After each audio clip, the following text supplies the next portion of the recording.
Chapitre 6. Shalom Bayit, la répartition des rôles. Un célibataire marié. Dans ce chapitre, nous n'aborderons pas les questions du genre qui doit plier les pyjamas, lui ou elle. Nous n'épiloguerons pas non plus sur la corvée de vaisselle qui doit la faire, combien de fois par jour, à tour de rôle, ou autres problèmes issus du quotidien. Nous traiterons plutôt de la répartition des rôles de manière générale, répartition qui découle de l'identité même de l'homme et de la femme. Évidemment, la vie d'un homme marié ne ressemble pas à celle d'un célibataire. Avant le mariage, l'homme comme la femme perçoivent le monde de façon plus égoïste, plus égocentrique, puisque chacun recherche principalement son bien-être et son bonheur.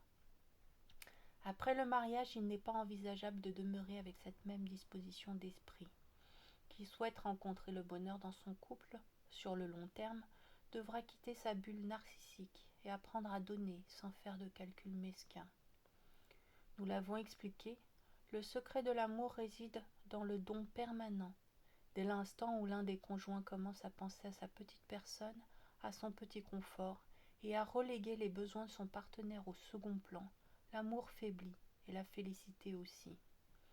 Il n'est pas simplement question de trouver la clé du bonheur, il s'agit également de viser un but sacré et ultime, le fondement même du mariage. Cette unité parfaite annoncée dès les premiers versets de la Torah, et ils ne feront qu'une seule chair. Le seul moyen d'y parvenir, nous l'avons dit, c'est le don de soi. Ainsi, chacun des conjoints devra réfléchir à ce qui pourrait réjouir son partenaire, attitude qui génère assurément l'amour, la fraternité et la paix. Hélas, nombreux sont les couples qui rencontrent des difficultés parce qu'ils ne comprennent pas la nécessité de ces vérités élémentaires. Nombreux sont ceux qui convolent en justes noces et qui restent des célibataires endurcis. Ils ne vivent pas ensemble, mais l'un à côté de l'autre, chacun menant sa petite vie, tout en partageant le même domicile. Les exemples ne manquent pas. Les hommes qui sortent entre amis sans demander à leur moitié s'ils peuvent prendre cette liberté, si le moment est adéquat, ou ces femmes qui font du shopping ou qui se rendent même à un cours de Torah sans faire cas des impératifs ou de la disponibilité de leur époux. Ces conjoints vivent à deux, mais chacun fait ce qu'il veut sans tenir compte de l'autre, comme deux célibataires qui n'ont jamais atteint l'union. Le mariage, nous l'aurons compris, unit deux entités et donne corps à leurs aspirations spirituelles. Ce lien puissant se forge à travers le foyer qu'ils bâtissent ensemble, cette œuvre de Hesed à laquelle ils sont associés et à laquelle ils se vouent corps et âme. Le mariage, l'heure de vérité.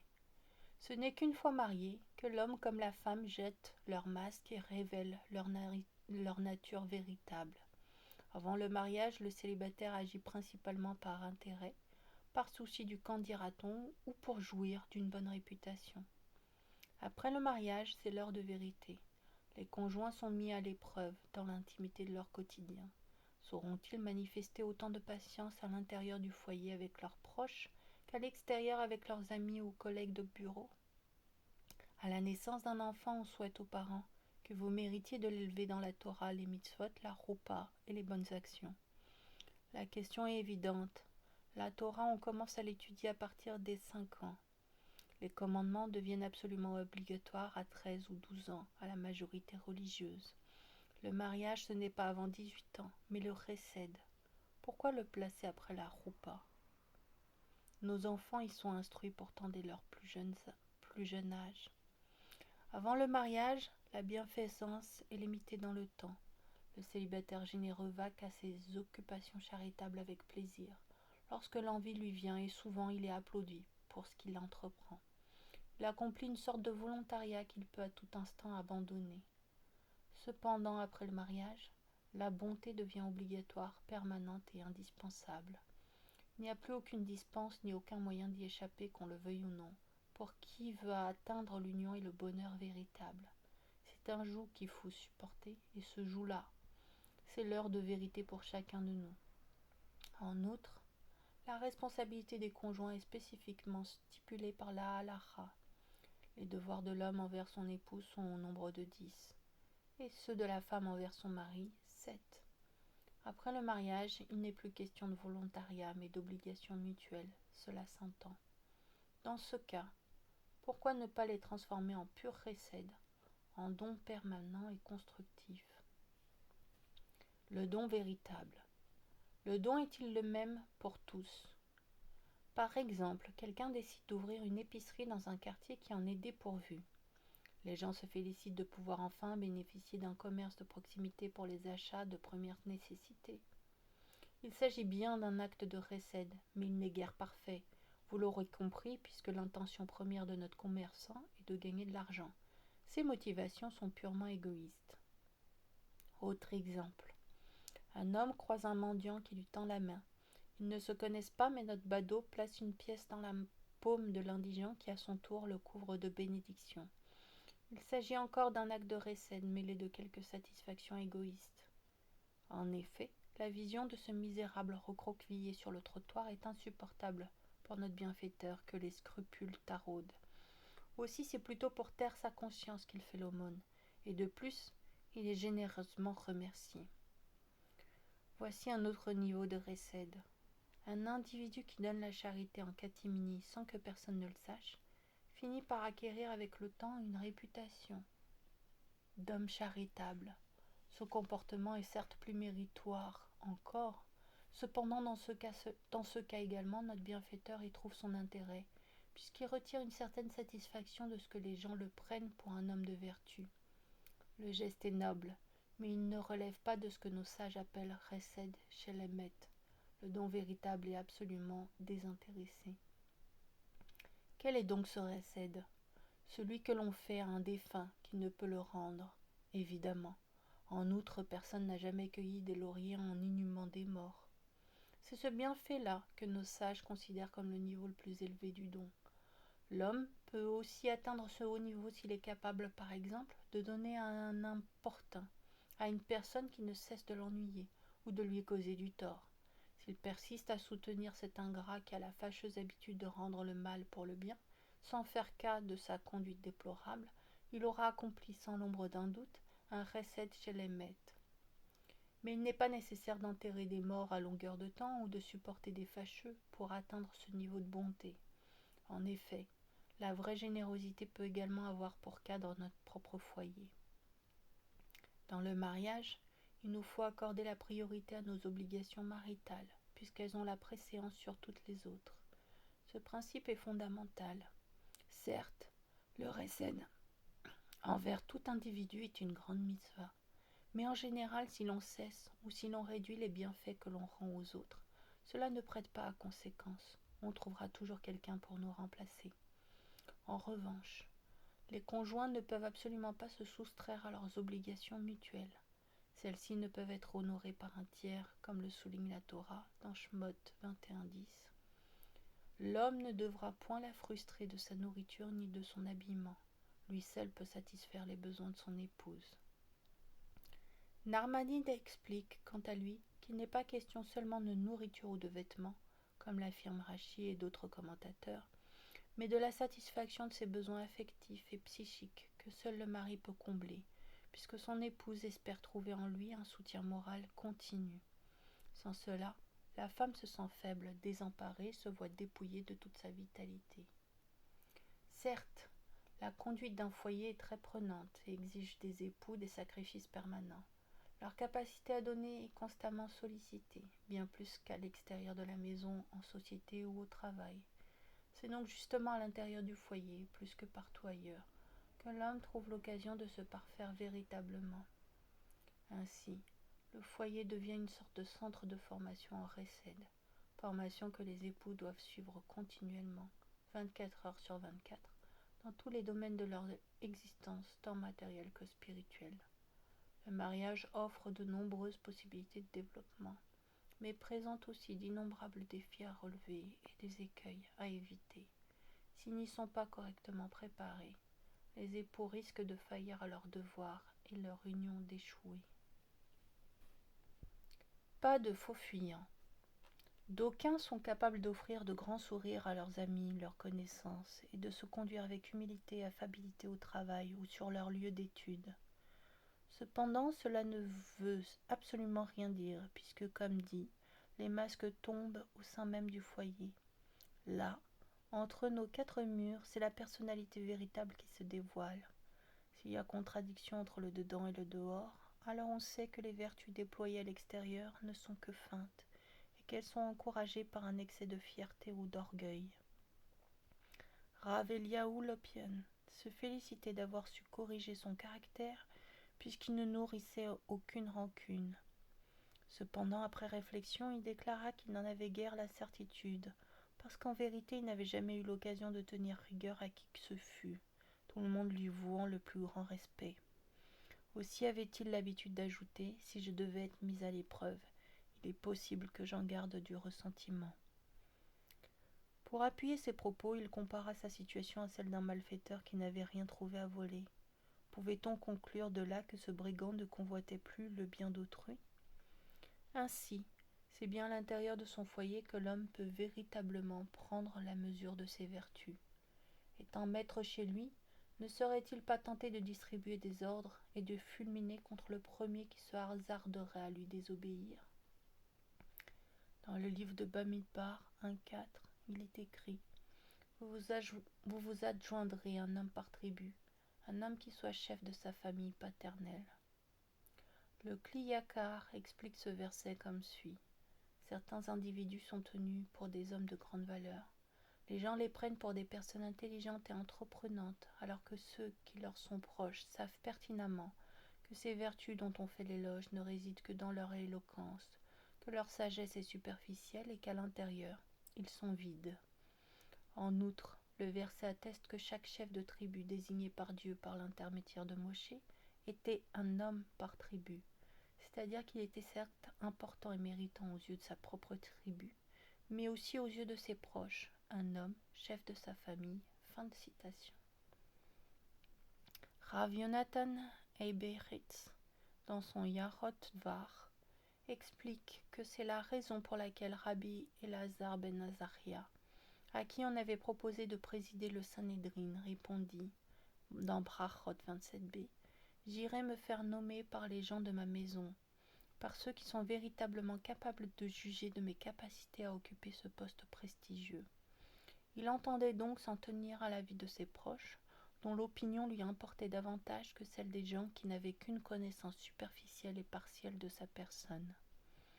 Dans le même ordre d'idées, Rav Naftali de Ropshitz avait l'habitude de dire « Ceux qui me sont proches savent pertinemment que je ne suis rien. » Cependant, pour les Rassidim qui habitent loin, je suis Rabbeinu Hatzadik, notre maître le juste, Rabbi Naftali. À Ropshitz, où l'on me connaît plus ou moins, je suis le Rav. Et pour mon épouse qui me connaît mieux que quiconque, je suis Naftali, c'est tout. Quant à Rav Shlomo Wolbe, il écrit « Un homme qui accumule les actes de charité en prêtant son argent, en rendant visite aux malades ou aux endeuillés, en réconfortant les personnes brisées et en réjouissant les mariés, recevra assurément un grand salaire lors de son jugement dernier, à la hauteur de ses nombreux mérites. Cependant, dans le ciel, on n'oubliera pas de vérifier l'attitude de ce tzaddik à l'intérieur de son foyer. A-t-il fait du récède avec son épouse ou l'a-t-il ignoré? A-t-il considéré sa misère ou l'a-t-il méprisée? A-t-il laissé libre cours à sa colère ou pire encore, l'a-t-il insulté? Si tel est le cas, cet homme de vertu fait dangereusement pencher la balance de son jugement, et toutes ses bonnes actions et autres grands exploits accomplis en faveur du public ne lui seront d'aucun secours si sa conduite à l'intérieur du foyer a été déplorable. Dans Rovret Hadracha les Ratanim. Exprimer sa gratitude. Nous l'avons dit, le récède accompli avec ses proches est un récède chez les maîtres, un récède qui n'attend rien en retour. Cependant, cela ne dispense pas les conjoints d'exprimer leur reconnaissance réciproque. Ceci est d'ailleurs un des fondements de la vie en société. En effet, dès l'aube de la création, la Torah déclare « Il n'est pas bon que l'homme soit isolé. L'homme est un être social, dont l'être et l'existence se définissent dans son rapport à autrui. Le besoin de reconnaissance est vital chez l'humain, puisqu'il participe à la formation de sa conscience. Ce principe est valable en toute société, mais aussi au sein de la famille. En outre, nos sages enseignent que le monde, et plus particulièrement le foyer, se construit autour du don de soi. Cependant, pour remplir sa mission et donner le meilleur de lui-même en permanence, l'homme a besoin de reconnaissance afin de se convaincre de la valeur de ses actes et de sa personne. Par conséquent, la gratitude est une vertu à laquelle la Torah accorde la priorité. Inversement, l'ingratitude est honnie par nos textes et plus encore lorsqu'elle est dirigée contre ceux qui nous sont proches. Nos sages enseignent, Midrash Rabbah Shmot 1:8, quiconque est ingrat envers les hommes le sera envers le Saint, béni soit-il. Nous le déduisons de Pharaon qui n'a pas reconnu le bien que Yosef avait fait à son pays et qui finit par nier les bienfaits du Créateur. Le problème étant qu'avec le temps, nous risquons de croire que les faveurs que nous font nos proches nous sont dues. Si on oublie de les remercier, cela ne prête pas à conséquence. Ceci est une erreur puisqu'ils méritent notre profonde reconnaissance, au même titre que nos collègues de travail ou nos voisins, si ce n'est davantage. Imaginons une femme qui, le jeudi soir, a urgemment besoin d'aide. Les enfants deviennent incontrôlables tant ils sont fatigués. Elle doit leur servir le repas, les baigner, le bébé pleure à plein poumon. Il a certainement faim. De plus, dans quelques minutes, les commerces seront fermés et il lui manque encore quelques ingrédients pour les préparatifs du Shabbat. Son mari l'aurait bien aidé, il est toujours disposé à prêter la main. Mais ce soir-là, comble de malchance, il est malade et doit garder le lit. Soudain, on frappe à la porte, c'est une voisine qui se propose de faire les courses. Devant ce geste de bonté, notre ménagère la remercie avec effusion. Aussi, lorsque la bonne âme revient avec les emplettes, notre héroïne ne se hasardera pas à lui dire « Pourquoi as-tu acheté ce produit? Ce n'est pas celui-là que je t'ai indiqué sur la liste. » Au contraire, même si elle a commis quelques erreurs, la pauvre mère n'aura de cesse de répéter que ce n'est vraiment pas grave, tout en la couvrant des plus ferventes bénédictions, voire même en lui offrant une belle part de gâteau. Imaginons à présent que le mari n'est pas malade et qu'il se rend lui-même faire les courses comme la voisine. Qu'en sera-t-il de notre scénario? Les mêmes compliments? La part de gâteau? La même patience?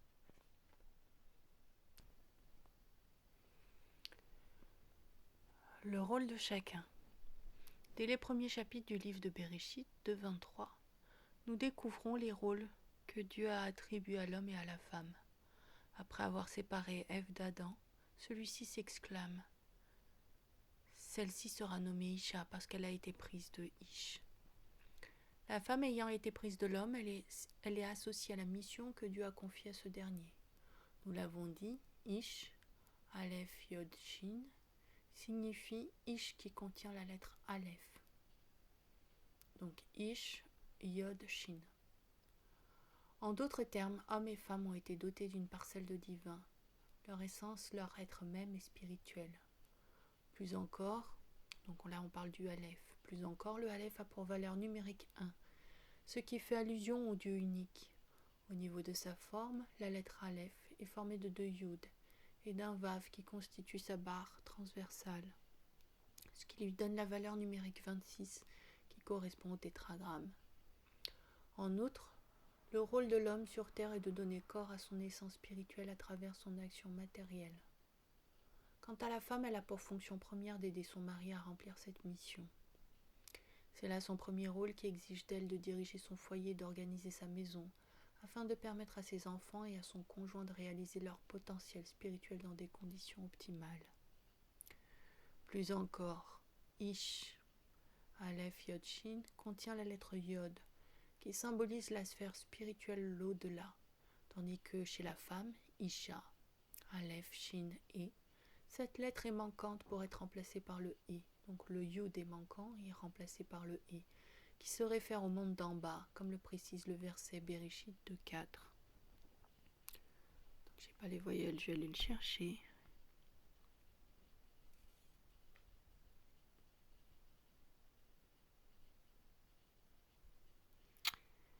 Eli, Toldot, Hashamaim, Ve'aretz, Beibar Tarm, Beibar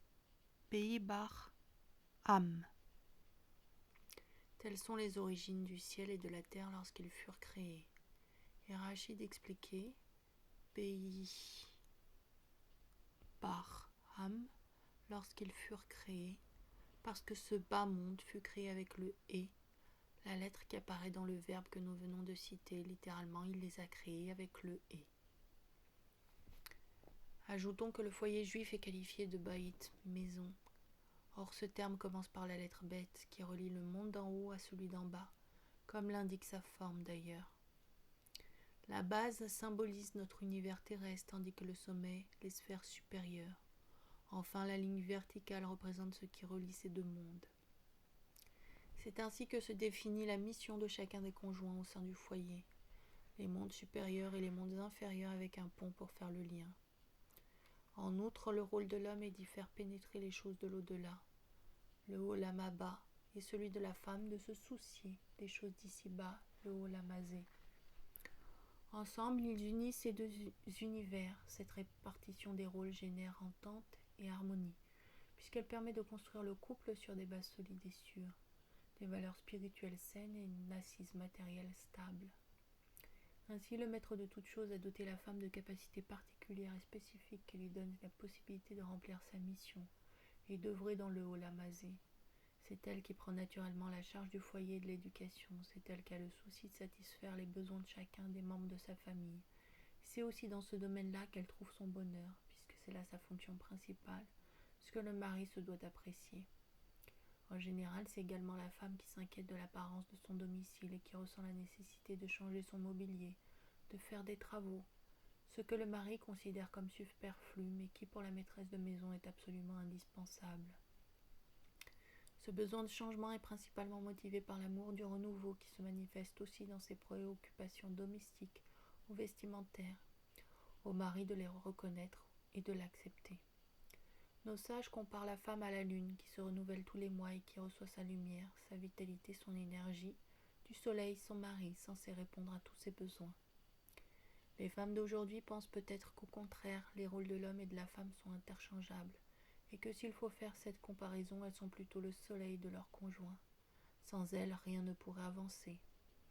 En vérité, bien que la réalité semble le faire croire, dans la nature profonde et spirituelle des choses, c'est bien le mari qui donne, qui inspire et influe, et la femme qui reçoit de lui. Nous l'avons dit, les prérogatives de l'homme sont de nature spirituelle, tandis que la femme s'occupe des affaires de ce monde. Et même si dans les faits, les rôles sont parfois inversés, à l'origine des choses au niveau des âmes, l'abondance qui se déverse sur le foyer provient du yud de l'homme, le ish, vers le et de la femme, le isha, et non le contraire.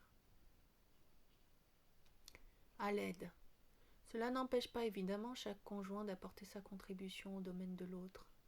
Pour l'homme, c'est une mitzvah de s'impliquer tant que faire se peut dans la conduite du foyer, même si cela n'est pas son rôle à proprement parler. Nous le déduisons du commandement Shemot 23.5 : si tu vois l'âne de ton ennemi succomber sous sa charge, garde-toi de l'abandonner, aide-le au contraire à le décharger.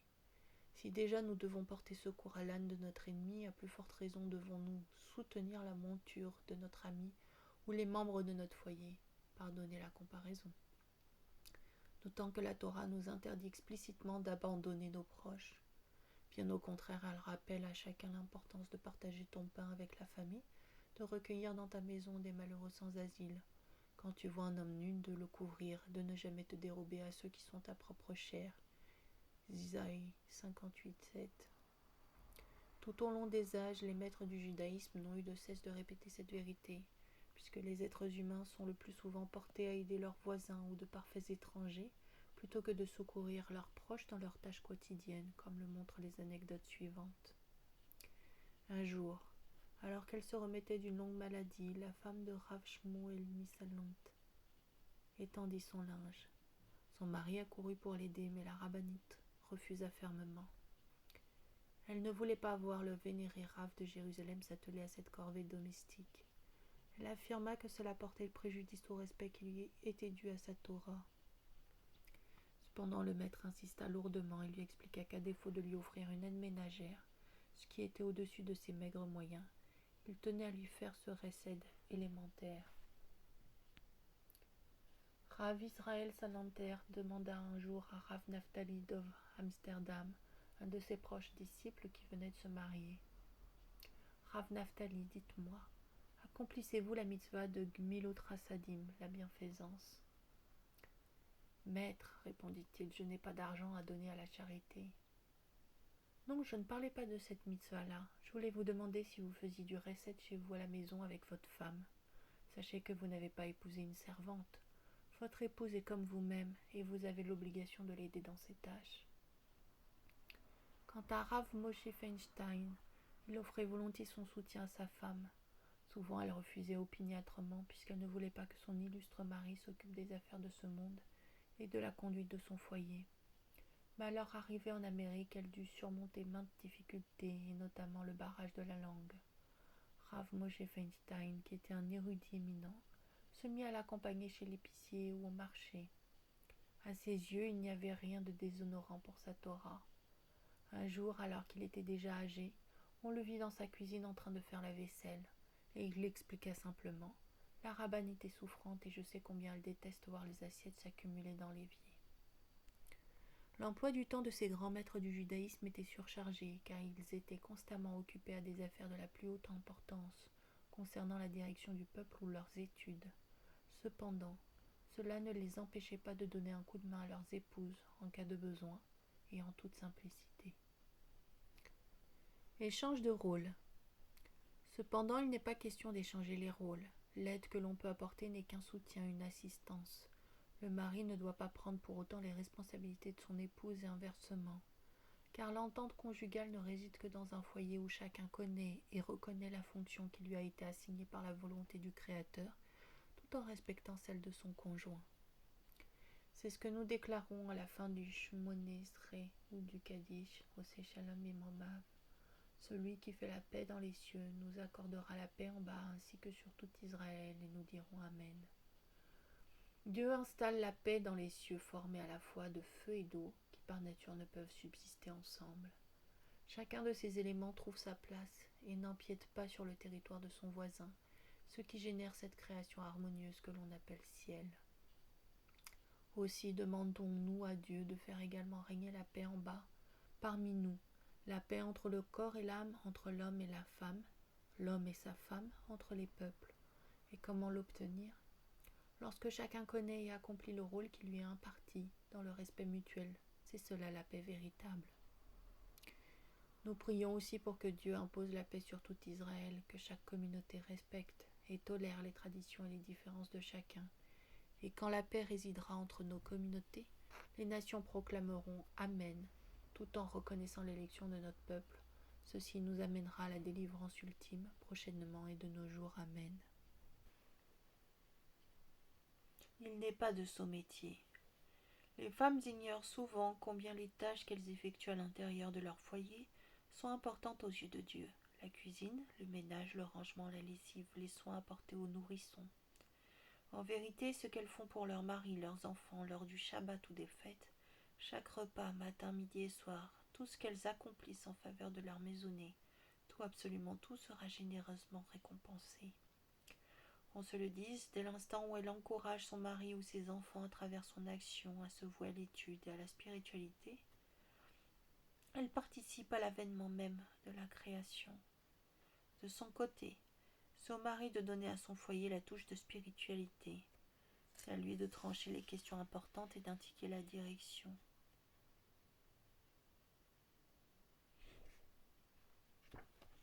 C'est une erreur de croire que sa fonction principale est d'apporter le pain, car en vérité c'est Dieu lui-même qui se charge de nourrir ses créatures.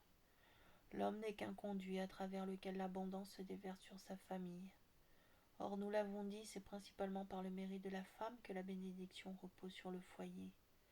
Certes, il est du devoir du mari de trouver de quoi nourrir les siens et de faire le nécessaire à ce sujet, puisque cela fait partie des obligations auxquelles la Ketouba l'astreint.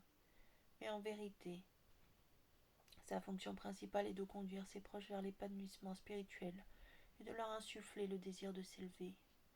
C'est au mari qu'incombe également la responsabilité de l'éducation selon les règles de la Torah, dans le respect des commandements et de la crainte divine, et de faire de sa maison une résidence pour l'Éternel. C'est lui qui est chargé de diriger les siens vers le but ultime, leur raison d'être sur terre. Et la subsistance. L'homme devra subvenir aux besoins de son épouse et de ses enfants, même au-delà de ses moyens.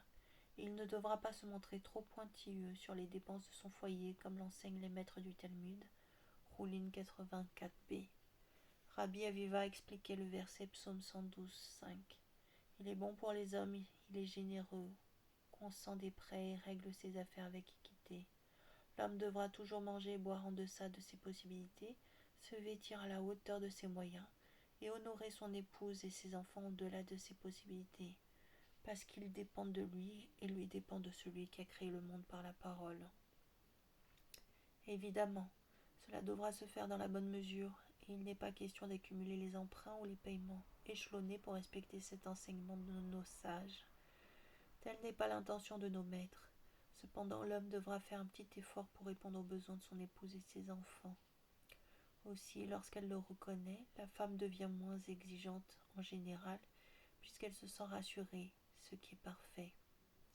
Et s'il n'a pas les moyens de satisfaire ses désirs, il devra le lui expliquer avec tendresse et finesse jusqu'à ce qu'elle se soit apaisée, comme le montre cette anecdote. Rabbi Menachem Nahum Kaplan de Orodna était d'une humilité légendaire. Bien qu'étant l'un des grands maîtres de sa génération, il refusa toute sa vie durant de prendre un poste de rave. Un jour pourtant, sa femme lui fit part de son chagrin. « Reb Nahum, jusqu'à quand devrons-nous supporter la misère? Les efforts que tu fournis dans l'étude sont surhumains. Fais donc savoir aux grands que ta situation est précaire et ils t'offriront un poste de rabbin respectable, afin que nous puissions vivre décemment. Dans le passé, de nombreuses délégations sont venues te le proposer. » Voici ce que lui répondit Rabbi Nahum. « Je préfère que tu te taises et que tu n'en dises mot. Ici à Grodno, personne ne connaît l'ampleur de mon savoir. On me prend pour un gaon, un génie, un grand érudit. On ne cherche pas à établir le niveau véritable de mes connaissances. Mais si je me rends dans une autre ville pour y assurer une fonction rabbinique, on me fera certainement passer un examen afin de vérifier si je suis apte à tenir ce poste. On risque de découvrir mon ignorance parce que je ne possède ni Torah, ni sagesse, ni intelligence, ni crainte divine. Je devrais rapidement essuyer la honte de mon renvoi. Toi aussi tu seras couverte d'opprobre devant tes amis, qui aujourd'hui te considèrent encore comme l'épouse d'un érudit.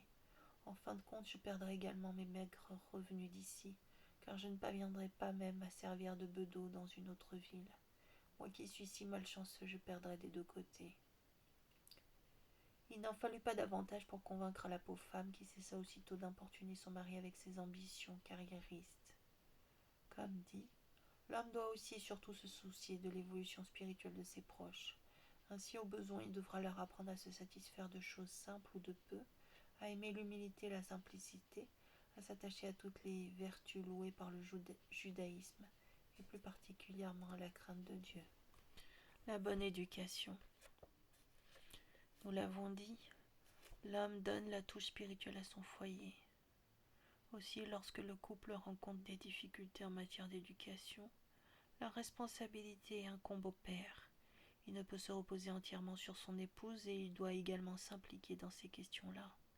Il doit se soucier de la façon dont ses enfants se développent, de leurs études ou de leur conduite à l'école.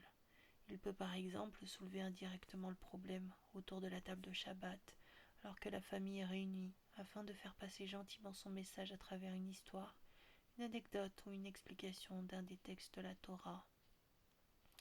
Il arrive parfois que les hommes se soustraient à ces responsabilités-là. Dans ce cas, la femme devra user de son intelligence et combler le manque, sans pour autant manquer de respect à son mari. C'est tout un art, me direz-vous. Elle pourra lui faire comprendre avec douceur qu'il doit assumer son rôle, l'encourager avec gentillesse et lui montrer combien les enfants ont besoin de le voir s'impliquer. Si elle ne prend pas la peine de le convaincre, elle risque avec le temps de ne plus le respecter, ce qui conduira le couple vers une situation désastreuse. Par conséquent, comme dit, l'homme doit donner à son foyer une direction spirituelle claire, et ce à travers son exemple, ce qui est le meilleur garant d'une bonne éducation. Le Rav Ephraim portait des chaussures sans lacets, puisque pour les fermer, il aurait perdu au moins 5 secondes. soit 20 secondes par jour, à tout le moins. Si l'on multiplie ce laps de temps par 365 jours par an sur 70 ans, nous obtenons près d'une semaine gâchée pour des lacets. C'est vous dire combien le temps a été compté chez ce rave éminent. Chaque instant à la minute près était voué à l'étude de la Torah et à la pratique des commandements, tant et si bien qu'il ne pouvait se permettre de perdre la moindre minute à une activité aussi prosaïque que le laçage de ses chaussures. Cependant, Sasuka il la construisait lui-même par amour pour la mitzvah, et même lorsqu'il atteignait un âge avancé, il garda cette habitude, malgré la difficulté et le temps que cela lui demandait. Après le décès de la rabbinite, il se remaria.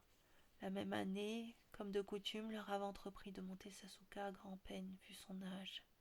Lorsqu'il eut achevé son ouvrage, il demanda à son épouse si l'emplacement de la cabane lui donnait satisfaction. « Il me semble, répondit la rabbinite, que tu devrais la placer à l'autre bout de la cour. Ce serait beaucoup mieux. Comment aurions-nous réagi en pareille situation ? Dans le meilleur des cas, nous aurions répondu avec courtoisie. D'accord, l'année prochaine on le fera comme tu le dis. Ou, écoute, pour cette fois c'est trop tard, je n'ai plus le courage de démonter et remonter le tout. Et plus vraisemblablement, nous aurions répondu.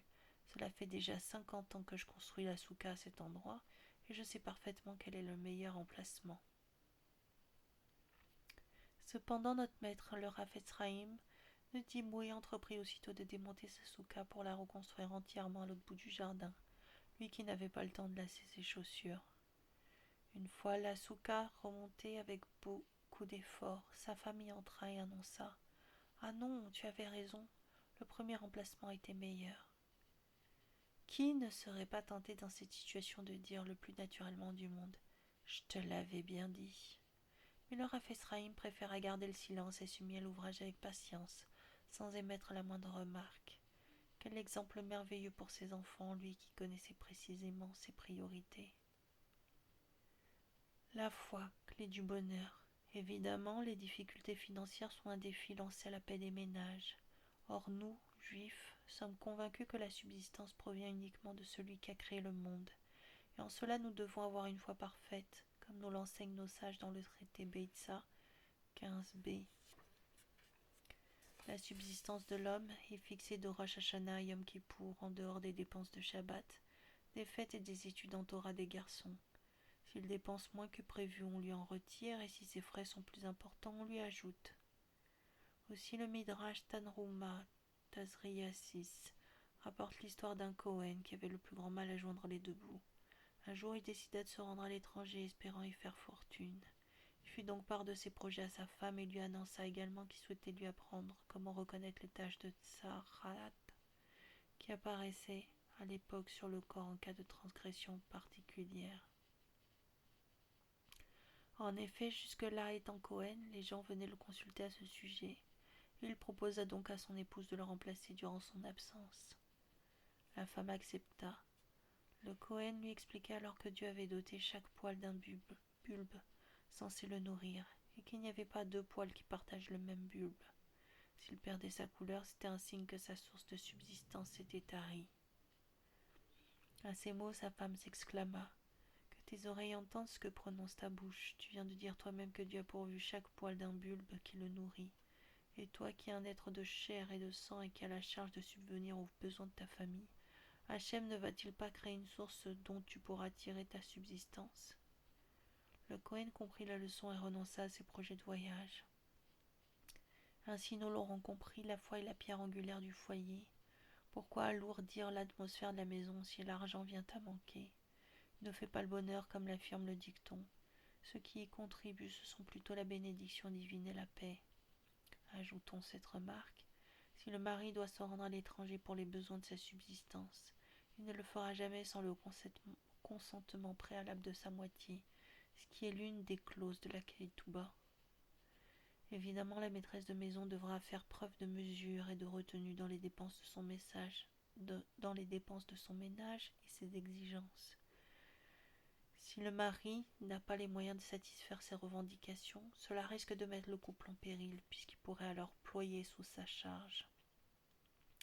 Quant au mari, s'il comprend qu'il ne parvient pas à remplir ses obligations vis-à-vis de ses proches, Il devra les réconforter avec des paroles d'encouragement et d'espoir, tout en leur expliquant que chaque situation est voulue par Dieu pour le bien et le bonheur. Le Talmud, Nedarim 50a, rapporte l'histoire célèbre de Rabbi Akiva, qui après son mariage avec Rachel, la fille de Kalba Savoie, vécut dans la plus grande misère, dormant les nuits d'hiver sur la paille. Un jour, tout en ôtant le foin accroché à ses cheveux, Rabbi Akiva tenta de réconforter sa jeune femme, elle qui avait vécu dans l'aisance chez son père. Voici ce qu'il lui dit. Si je deviens riche, je t'offrirai la Jérusalem en or, c'est-à-dire un diadème représentant la ville sainte. Peu de temps après, prenant l'apparence d'un indigent, le prophète Éliaou se présenta à leur porte. Je vous en prie, auriez-vous un peu de paille? Ma femme vient d'accoucher, elle n'a rien pour s'allonger, ni matelas, ni foin. Rabbi Akiva dit alors à Rachel, tu vois, il y a des gens qui sont encore plus pauvres que nous, et qui n'ont même pas de paille. Ici, le maître de la Mishnah nous offre une importante leçon, savoir reconnaître le bon côté des choses et le bien en toute situation. Rabbi Akiva sut d'une part partager la souffrance de son épouse et de l'autre la réconforter avec intelligence. À ce sujet, les exégètes interprètent le verset de la prière de Halenu l'Eshabéar, qui est dans les cieux en haut et sur la terre en bas, comme suit.